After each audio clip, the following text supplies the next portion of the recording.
बिस्मिल्लाहिर्रहमानिर्रहीम। अस्सलाम वालेकुम डियर कैंडिडेट्स। उम्मीद है आप सब बिल्कुल खैरियत से होंगे और अपनी मेहनत के बलबूते पर ज़्यादा से ज़्यादा सिलेबस कवर कर रहे होंगे।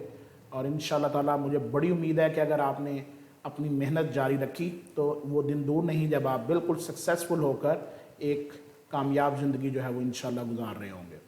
हमारा जो लास्ट लेक्चर ऑफ डिस्कशन था उसमें हमने सॉलिड स्टेट के ऊपर बात की थी। आज हम फिजिकल स्टेट ऑफ मैटर में जो सेकंड फेज है मैटर की, लिक्विड, इसके ऊपर बात करेंगे। और जैसा कि मैं आपको बताता चलूं कि ये फेज के हवाले से काफ़ी डिस्कशन होती है, मैं कोशिश करता हूं कि इस तरह से उसको कवर अप करूं कि हमारा इंटर पोर्शन और ग्रेजुएशन पोर्शन दोनों इस एक लेक्चर में कवर अप हो जाएं। तो आज का लेक्चर जो है इसमें बहुत ज़्यादा वैल्यूएबल इंफॉर्मेशन आपके साथ मैं शेयर करूंगा। और ये वो पोर्शन है, जब मैं इस लेक्चर को प्रिपेयर कर रहा था तो मैंने देखा कि इसमें तो कई ऐसे टॉपिक्स आज मैंने शामिल किए हैं जो कि प्रीवियस पेपर में उनसे एमसीक्यू आए हुए हैं अच्छी खासी तादाद में। तो इसलिए आज का लेक्चर बहुत इंपॉर्टेंट है।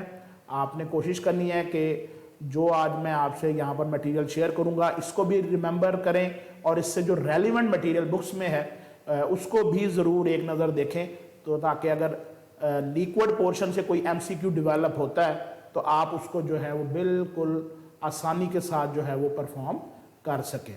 तो तीसरा जो फिजिकल स्टेट्स के हवाले से इंशाल्लाह इसके बाद लेक्चर होगा हमारा, वो गैसेस के हवाले से होगा, लेकिन आज हम डिस्कस करेंगे लिक्विड्स एंड देयर प्रॉपर्टीज।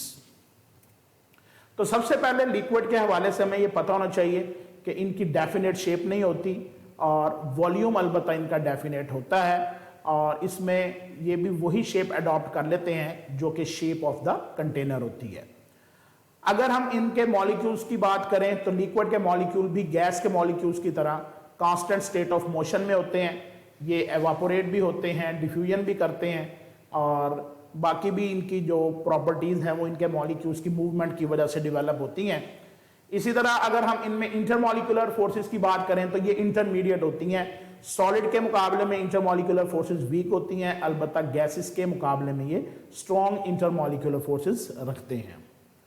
फिर इनके मॉलिक्यूल्स जो है उनमें काइनेटिक एनर्जी होती है मूवमेंट की वजह से, और इनकी जो डेंसिटीज होती हैं वो गैसेस के मुकाबले में ज़्यादा होती हैं और सॉलिड्स के मुकाबले में कम होती हैं या करीब करीब होती हैं। तो ये बेटे एक बिल्कुल इनका जनरल सा रिव्यू है लिक्विड का, जो कि आपको पता होना चाहिए कि हम जिस फेज के बारे में पढ़ना चाह रहे हैं उसकी बेसिक्स जो करैक्टरिस्टिक्स हैं वो कौन कौन सी हैं।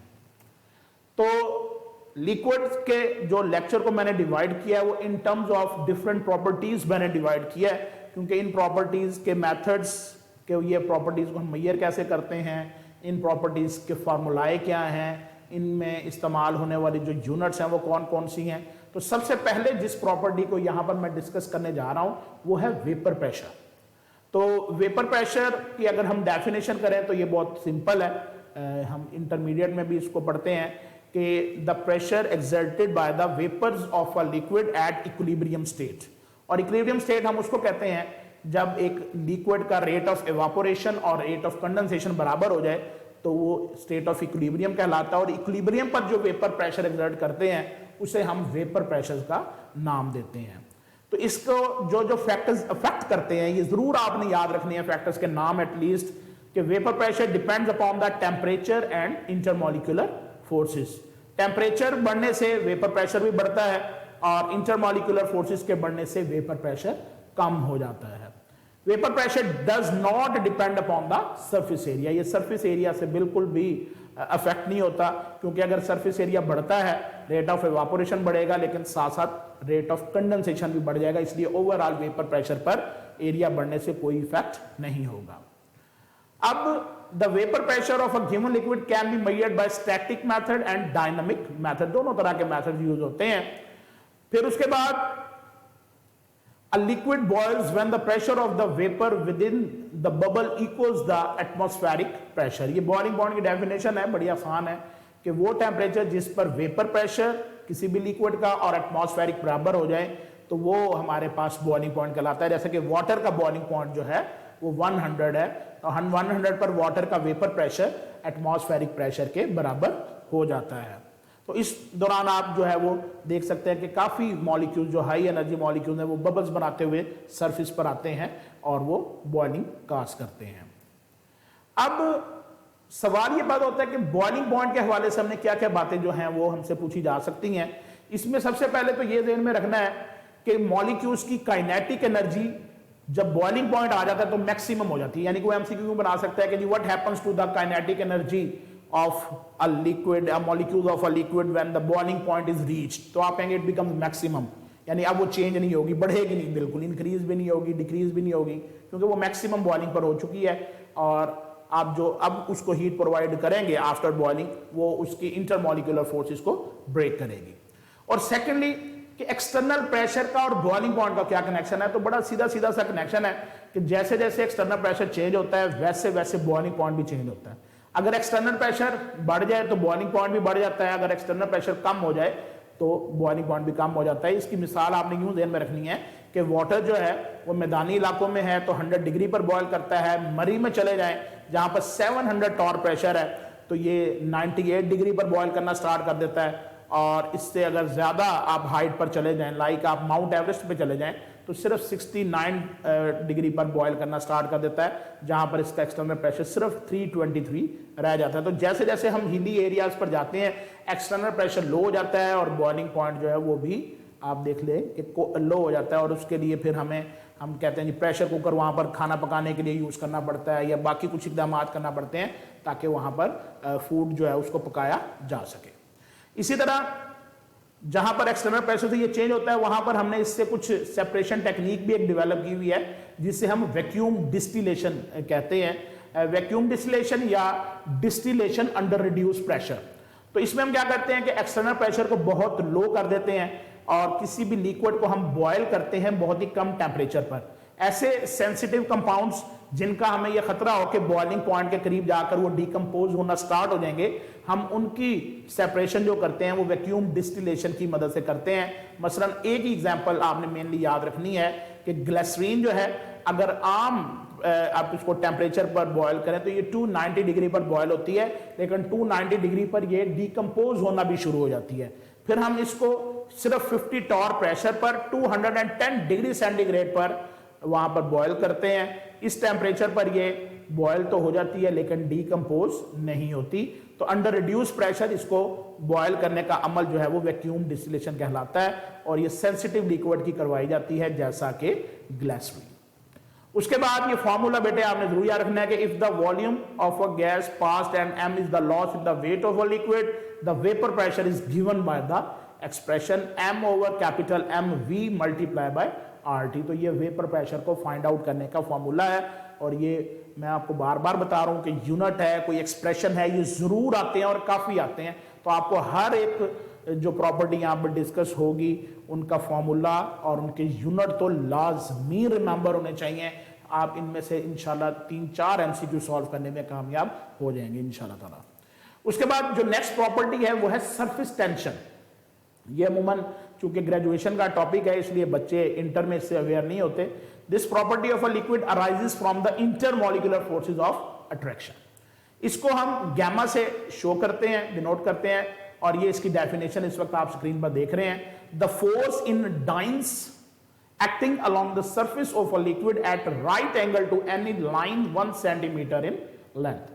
कि लिक्विड की अगर आप कभी गौर से सरफेस देखें तो वो अंदर की तरफ स्ट्रेच होती है और ये अनइक्वल इंटरमॉलिक्यूलर फोर्सेस हैं कि मॉलिक्यूल नीचे से पुल कर रहे होते हैं सरफेस वाले मॉलिक्यूल्स को, तो एक स्ट्रेचिंग जो है वो सरफेस बन जाती है लिक्विड की। इसे हम सरफेस टेंशन का नाम देते हैं और ये बड़ी वैल्यूएबल कैरेक्टरिस्टिक लिक्विड को देती है। The inward force on the surface of a molecule minimize the surface area and form a drop। और liquid जब fall करता है from a certain height तो उसके जो drops बनते हैं उसके drop बनने की responsible भी यही force यानी surface tension ही होती है। अब इसके units क्या हैं?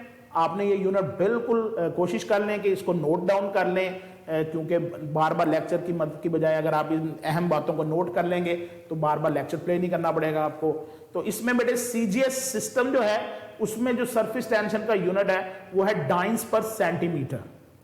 इसी तरह SI अगर आप यूनिट की बात करें तो इसका यूनिट है न्यूटन पर मीटर। ये सरफेस टेंशन के यूनिट्स हैं। CGS सिस्टम में और SI यूनिट में। और यहां पर एक बात आपने याद रखनी है कि surface tension decrease with the increase in temperature, कि टेम्परेचर के बढ़ने से सरफेस टेंशन डिक्रीज होती है। अब हम आते हैं कि इस सरफेस टेंशन को मेजर करने के मेथड कौन कौन से हैं। देखिए बेटे, हमें मेथड की डिटेल तो वो देगा नहीं क्योंकि एमसीक्यू टाइप है, तो एटलीस्ट हमें नाम जरूर याद रखने हैं कि कौन कौन से मेथड्स जो हैं वो इन प्रॉपर्टीज को डिटरमाइन करने में हम यूज करते हैं। तो 4 मेथड हैं जी। पहला है कैपिलरी राइज मेथड, ये उसकी डायग्राम है। इसमें हम एक सर्टन कैपिलरी ट्यूब जो है वो लिक्विड में रखते हैं, तो वाटर उसमें राइज करता है, तो वो उससे हम फर्दर कैलकुलेशन करते हैं कि लिक्विड कितनी हाइट तक राइज हुआ। बहरहाल हमने यहाँ पर अभी नाम ध्यान में रखना है, कैपिलरी राइज मेथड है। इसी तरह बेटे ड्रॉप फॉर्मेशन मेथड है, ये स्लैग्मोमीटर को यूज करते हुए ये ग्रेजुएशन के प्रैक्टिकल में भी हम फाइंड आउट करते हैं। तो स्लैग्मोमीटर में हम क्या करते हैं, नंबर ऑफ ड्रॉप्स एक लिक्विड के काउंट करते हैं, उससे हम उसकी सरफेस टेंशन को कैलकुलेट करते हैं। दूसरा रिंग डिटैचमेंट मेथड है, इसमें एक प्लाटिनम का रिंग जो है वो वाटर पर आकर उठाया जाता है और जितनी फोर्स हम लगाते हैं उससे हम अंदाजा करते हैं कि वाटर कितनी फोर्स उस रिंग को रिटेन करने की कोशिश कर रहा था, तो रिंग डिटैचमेंट मेथड है। और फिफ्थ वन है मैक्सिमम बबल प्रेशर मेथड, तो इसमें हम एक लिक्विड के अंदर एक बबल डेवलप करते हैं एयर प्रेशर की मदद से, और उसके ब्रेक होने से हम अंदाजा लगाते हैं कि वो कितनी देर से ब्रेक हुआ, कितनी फोर्स को यूज करके हुआ, तो उससे हमें लिक्विड की सरफेस टेंशन का पता लग जाता है, आइडिया हो जाता है। तो ये 4 मेथड है, हमने ये चारों के एटलीस्ट नाम बेटे जरूर रिमेंबर करने हैं। उसके बाद हम नेक्स्ट प्रॉपर्टी की तरफ चलते हैं। It is very important property of a liquid, viscosity. Viscosity हम कैलकुलेट करते हैं किसी भी लिक्विड के फ्लो के लिहाज से। मसलन हम कहते हैं जी honey is more viscous than the water, क्योंकि हनी ज्यादा विस्कस है, क्योंकि जब आप हनी को फ्लो करवाएं तो जितने टाइम में जो मूवमेंट हनी करेगा उससे कई गुना ज्यादा वाटर कर जाएगा। तो ये विस्कोसिटी पर किसी भी लिक्विड का फ्लो जो है वो डिपेंड कर रहा होता है। तो viscosity of a liquid is a measure of its frictional resistance, कि उसके फ्लो में वो कितनी रेजिस्टेंस जो है वो ऑफर करता है, उसको हम विस्कोसिटी कहते हैं। अब यहां पर बड़ी अहम इंफॉर्मेशन है, कहता है जी वेयर ईटा, ये ग्रीक लेटर है, इससे हम विस्कोसिटी को डिनोट करते हैं, कोएफिशिएंट ऑफ विस्कोसिटी है ये। It is known as coefficient of viscosity और simply viscosity of a liquid. अब इसकी एक लिक्विड के लिए स्पेसिफिक वैल्यू होती है और टेम्परेचर डिपेंडेंट है ये भी। It may be defined from the equation, ये इक्वेशन दी हुई है, eta is equal to F over A multiply by d x over d v. अब इसकी डेफिनेशन पर बेटे आपने गौर करना है, the force of resistance per unit area which will maintain unit velocity difference between two layers of a liquid at a unit distance from each other. ये हमारे पास कोएफिशिएंट ऑफ विस्कोसिटी की डेफिनेशन है। इसी तरह एक विस्कोसिटी का reciprocal होता है, उसे हम फ्लूइडिटी कहते हैं। ये बड़ी अहम इंफॉर्मेशन ध्यान में रखनी है और बड़ा जबरदस्त एमसीक्यू बनता है कि what is the reciprocal of viscosity, तो that is fluidity. 1 over eta, इसको हम फाई से डिनोट करते हैं, phi is equal to 1 over eta, यानी कि ये फ्लूइडिटी जो है ये विस्कोसिटी का रेसिप्रोकल है। अब आते हैं बड़े इंपॉर्टेंट पोर्शन की तरफ, यूनिट्स ऑफ विस्कोसिटी। अब अभी हमने ये फॉर्मूला लिखा था कि मैस है, लेंथ है, टाइम है, लेंथ स्क्वायर है डिवाइड में, यानी कि पूरा फॉर्मूला उसने इलेबोरेट किया है और आखिर में आकर जो यूनिट इसकी बचती है, सारी चीजें सॉल्व की हुई हैं, उसकी हमें बहरहाल इतनी खास जरूरत नहीं है। तो सीजीएस सिस्टम में ईटा की जो यूनिट हमारे पास आती है that is gram per centimetre per second, it is called poise. दोबारा आप सुन लें, सीजीएस सिस्टम में ईटा की जो यूनिट है that is gram per centimetre per second, और इसे हम ओवरऑल पॉइज कहते हैं। और इसकी एक छोटी यूनिट भी सेंटीपॉइज हो जाएगा, और इससे भी अगर मजीद स्मॉलर कर लेंगे तो that will be milli poise. लेकिन एसआई यूनिट जो है ये आपने जरूर रिमेंबर रखनी है विस्कोसिटी की, क्योंकि ज्यादातर एसआई यूनिट्स आती हैं। तो इट इज किलोग्राम पर मीटर पर सेकेंड, और इसकी आपस में कन्वर्जन भी जरूर याद रखनी है कि 1 poise is equal to 1/10 of the SI unit.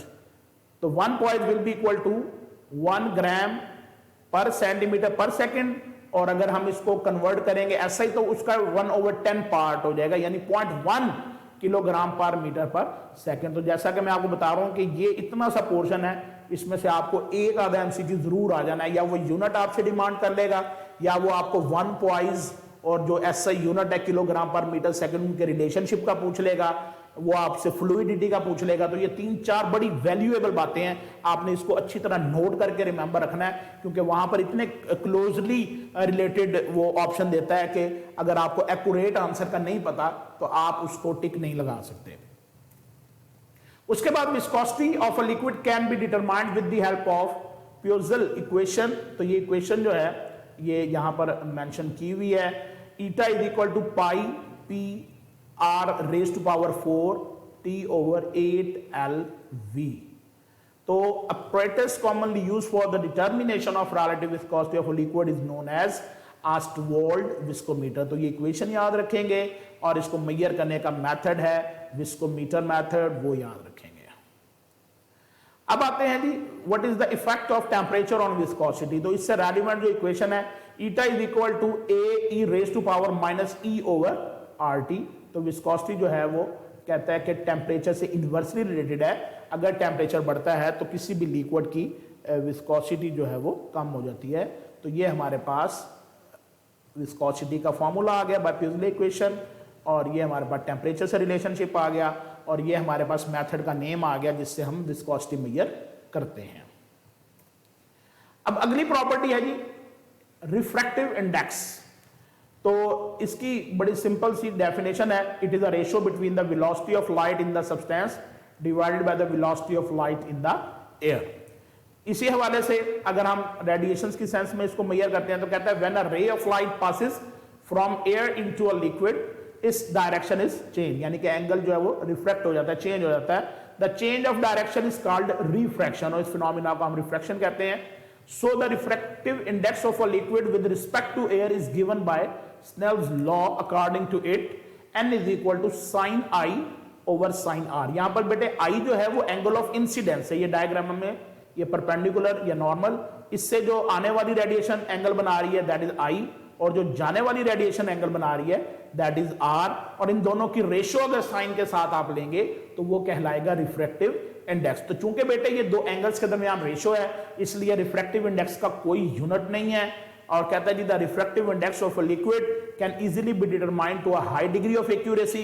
It is characteristic property of a liquid, it varies with the temperature and wavelength of the light use. तो दो मेन फैक्टर इस पर असरअंदाज होते हैं, एक टेम्परेचर और दूसरा जो आप वेवलेंथ यूज कर रहे हैं लाइट की वो।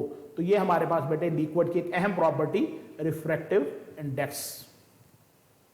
तो ये डायग्राम में किस तरह से शो किया हुआ है कि आपने एक स्पून जो है वो रखा हुआ कप में, तो आप उसकी देखिए कि एक्चुअल पोजीशन से हटकर जरा हमें इमेज नजर आ रहा है जो कि लाइट के रिफ्रैक्शन की वजह से है। अगली जो प्रॉपर्टी है that is called specific refraction.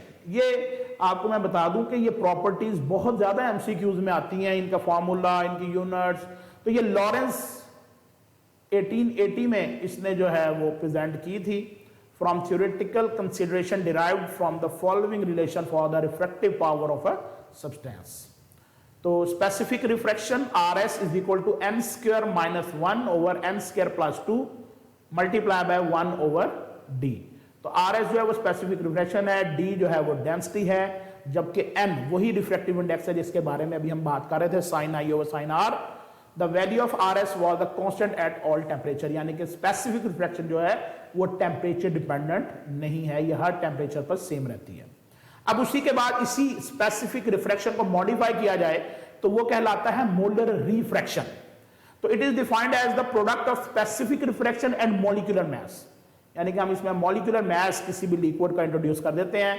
The molar refraction of a liquid is obtained by multiplying the equation 1 bye molecular mass. तो सारी इक्वेशन देखें वही है, n square minus 1 n square plus 2। अब 1 की बजाय वहां पर मोलर मास आ गया तो मोलर मास ओवर डेंसिटी, तो अब ये मोलर रिफ्रैक्शन बन गई है। The value of molar refraction is characteristic of a substance and is temperature independent, ये भी टेम्परेचर पर डिपेंड नहीं करती।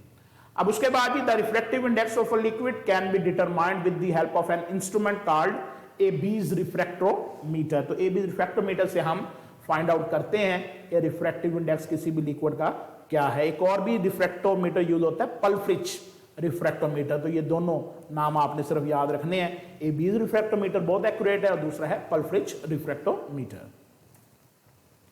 उसके बाद बेटे नेक्स्ट प्रॉपर्टी है ऑप्टिकल एक्टिविटी, कि लिक्विड में से जब कोई लाइट गुजरती है, प्लेन पोलराइज लाइट, तो उस पर अगर कोई लिक्विड रिस्पॉन्स करता है, उसके प्लेन को चेंज कर देता है, उसकी डायरेक्शन को चेंज कर देता है, तो ये एबिलिटी उसकी ऑप्टिकल एक्टिविटी कहलाती है। कहता है जी a beam of ordinary light consist of electromagnetic waves oscillating in many planes, के एक आम लाइट में देखें तो डिफरेंट डायरेक्शन में मूव करने वाली रेडिएशन होती हैं। When it is pass through a polarizer, अगर हम इसको पोलराइजर से गुजारते हैं, only waves oscillating in a single plane pass through, तो उससे फिर वो डिफरेंट डायरेक्शन वाली रेडिएशन स्टॉप हो जाती है, सिर्फ एक पर्टिकुलर डायरेक्शन में जो रेडिएशन मूव कर रही होती हैं उसे हम फिर नाम देते हैं प्लेन पोलराइज्ड लाइट।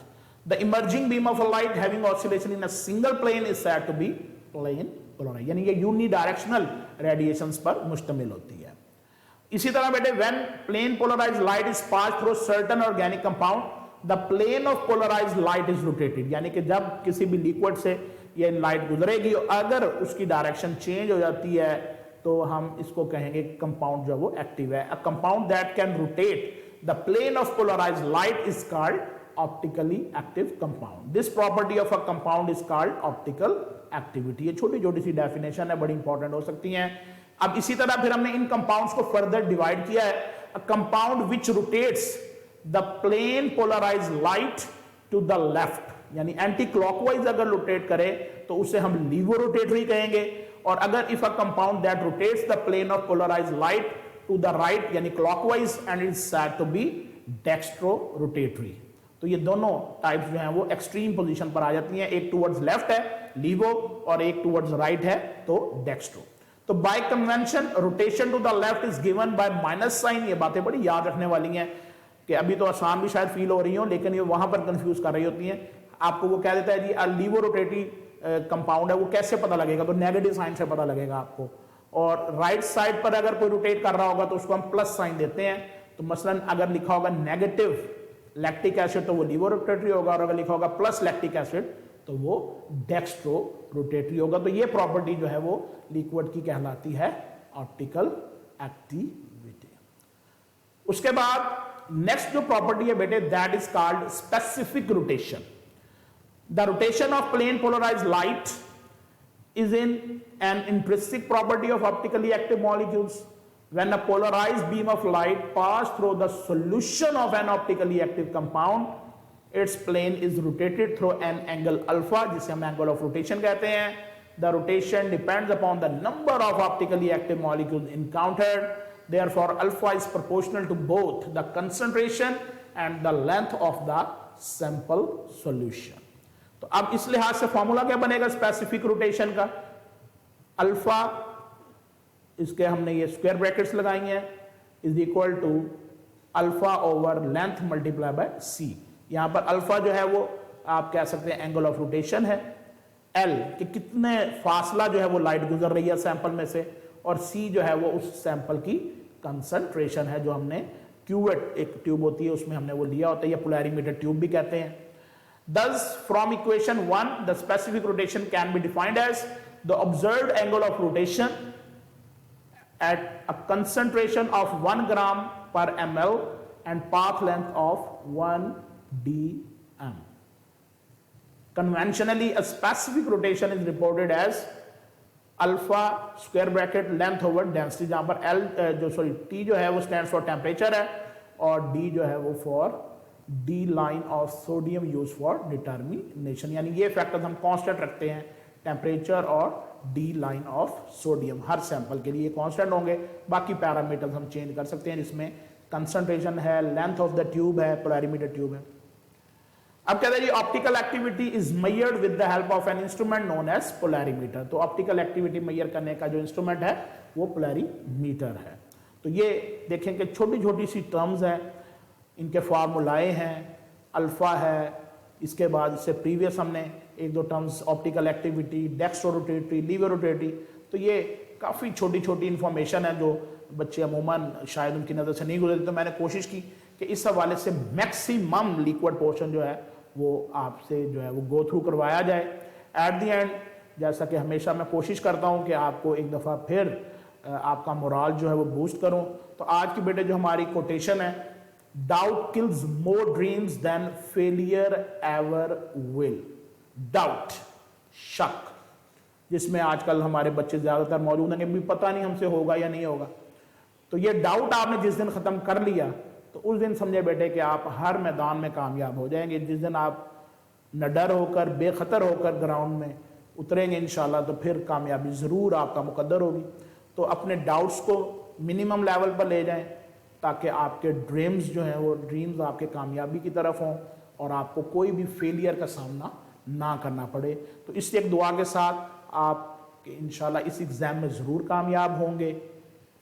नेक्स्ट हमारा जो लेक्चर ऑफ डिस्कशन होगा वो गैसेस होगा, क्योंकि सॉलिड्स भी हो चुका, लिक्विड्स भी हो चुका। नेक्स्ट जो लेक्चर होगा इंशाल्लाह वो गैसेस को मुकम्मल कवर करेगा। तब तक बेटे अपना ख्याल रखें, स्टडी करते रहें, तैयारी अपनी जारी और सारी रखें। मुझे इजाज़त दें। अल्लाह हाफिज़। पाकिस्तान जिंदाबाद।